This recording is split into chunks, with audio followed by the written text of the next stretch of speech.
বর্তমানে মুসলমানদের উপর, বর্তমান বাংলাদেশ সরকার মুসলমানদের উপর যে জুলুম অত্যাচার করছে তার বিরুদ্ধে মুসলমানরা হরতাল, গাড়ি ভাঙচুর বলেন, পেট্রোল বোমা বলেন মেরে সেগুলো প্রতিবাদ করছে। এই প্রতিবাদ শাইখের মুখ থেকে শুনলাম যে এটা জায়েজ নয়।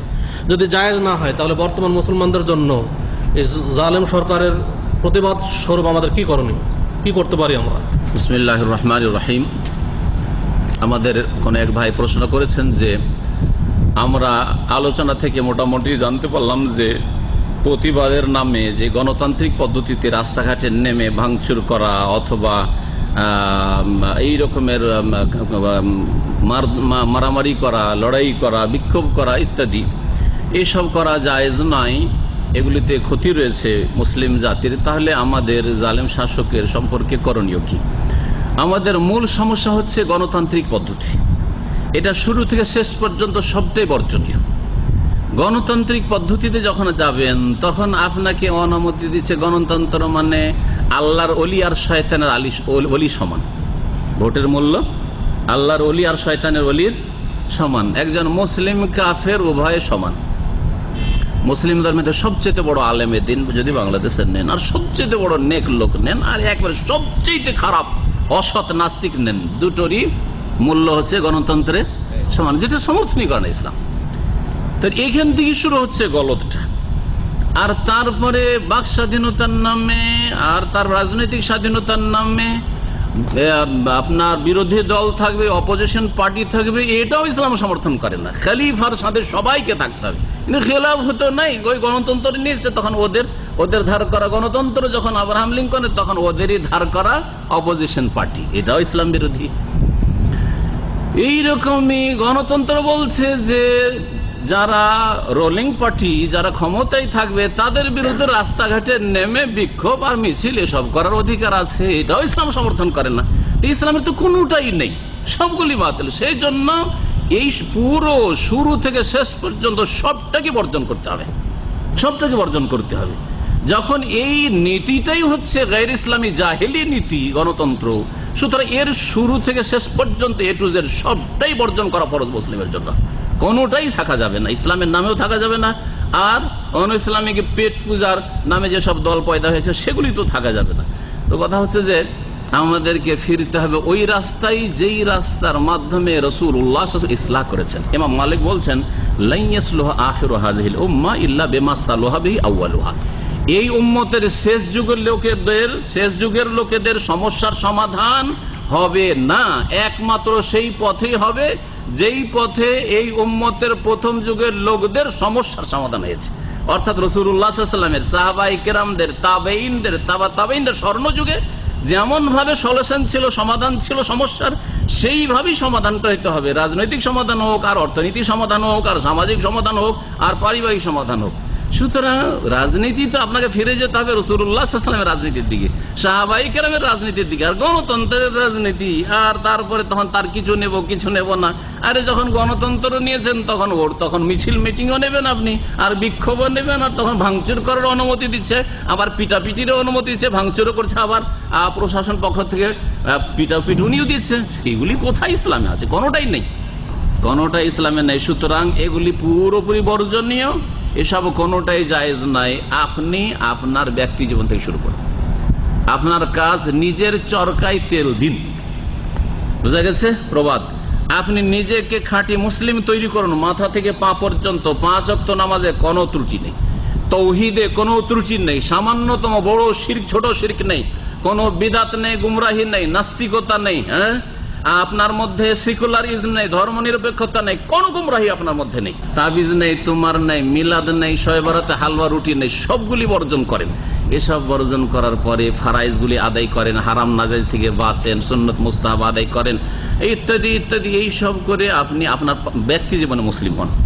তারপরে আপনার পরিবারকে মুসলিম বানান, আপনার স্ত্রী, আপনার ছেলে মেয়ে, আপনার বউ আর রয়েছে ইত্যাদি, পুরো ইসলাম ওখানে পালন করেন। আপনি একটা ইসলামিক স্টেট আপনার বাড়িতে তৈরি করেন, আপনার বাড়িটা যেমন একটা দেশ, আর ওই দেশে আপনি আপনার বাড়িতে আপনি নেতা, আপনি হচ্ছেন ওখানকার রাষ্ট্রপতি, আপনার স্ত্রী আপনার অধীনে আছে, আপনার ছেলে মেয়েরা যে সবাই ইসলাম পালন করে।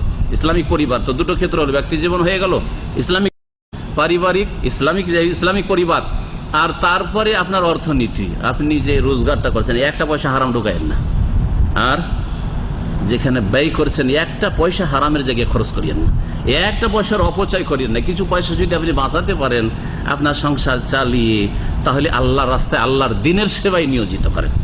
হ্যাঁ, দান খায়রাতের মাধ্যমে, দারিদ্র মোচনের মাধ্যমে, দাওয়া ইলাল্লাহর মাধ্যমে, কোরআন সুন্নাহর প্রচারের মাধ্যমে, ইসলামের কথা প্রসারের মাধ্যমে, এতে খরচ করেন আপনি, এতে আপনি কামিয়াব হবেন। তাহলে এতে আপনার অর্থনীতিটা ভালো হলো, এক পয়সা হারাম খান না, আর একটা পয়সা হারামে খরচ করেন না, অর্থনীতি ঠিক হয়ে গেল।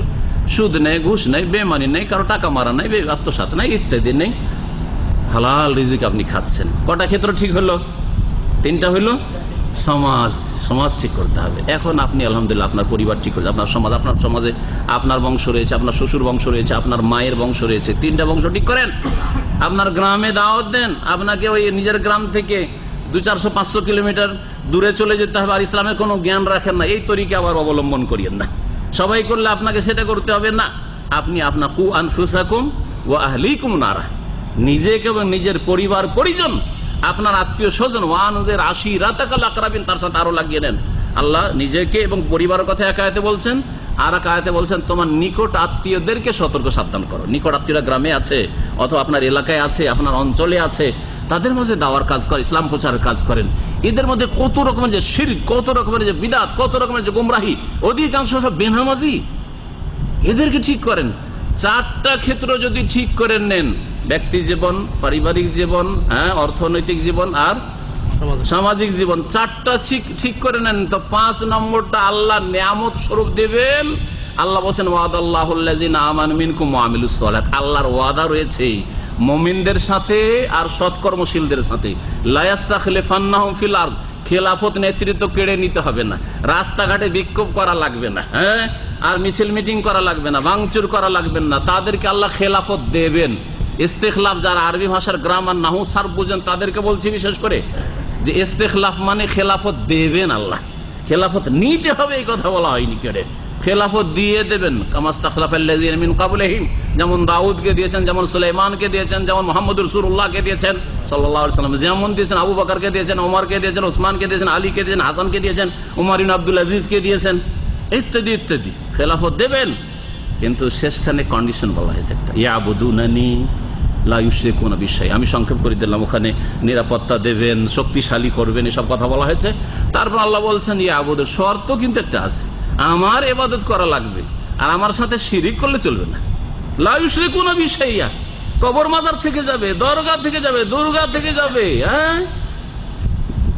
পীর মুরিদের ব্যবসা থেকে যাবে, আর পায়ে সেজদায় পড়ে থাকবে, এগুলো থেকে যাবে। আর বোঝা গেছে আগুন নিচে জ্বলছে, আর ওর উপর ধামা চাপা দিয়ে কিছু বিছিয়ে দিয়ে তার উপর আপনি কুরসি সাজিয়ে বিরাজমান হয়ে বসে আছেন, এরকম হইলে হবে?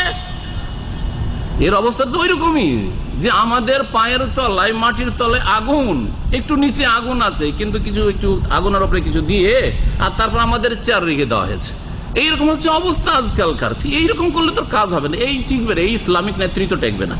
আল্লাহ রাব্বুল আলামিন যেন আমাদেরকে সার্বিক জীবনে ইসলামের বাস্তবায়নের তৌফিক দান করেন। আর তার সাথে সাথে একটু দোয়ার কথা, দোয়া করেন, আল্লাহ আমাদেরকে নেক শাসক দান করো, আল্লাহ অসৎ শাসককে দূর করে দাও, যারা শাসন ক্ষমতা রয়েছে তাদেরকে হেদায়াত দান করো। এই দোয়াগুলি করতে অসুবিধা আছে? আরে উচ্চ স্বরেও করতে পারবেন, এখনো করতে পারবেন। আল্লাহ আমাদের শাসকগুলিকে নেক বানিয়ে দাও, শাসকদের যারা পরামর্শদাতা রয়েছে, ডানে বামে রয়েছে, তাদেরকে ভালো করে দাও, তাদেরকে হেদায়েত করো, তাদের হেদায়েত নসিব করো। তারা হেদায়েত হয়ে গেলে দেশ ঠিক হয়ে যাবে, একদিনের মধ্যে দেশ ঠিক হয়ে যাবে। সারা দেশের আলেম ঠিক হয়ে গেলেও দেশ ঠিক করা সম্ভব নয় হয়তো, কারণ আলেমের কাছে পাওয়ার নেই, বক্তব্য আছে শুধু, কোরআন হাদিস আছে, কোরআন আছে, সুলতান নেই।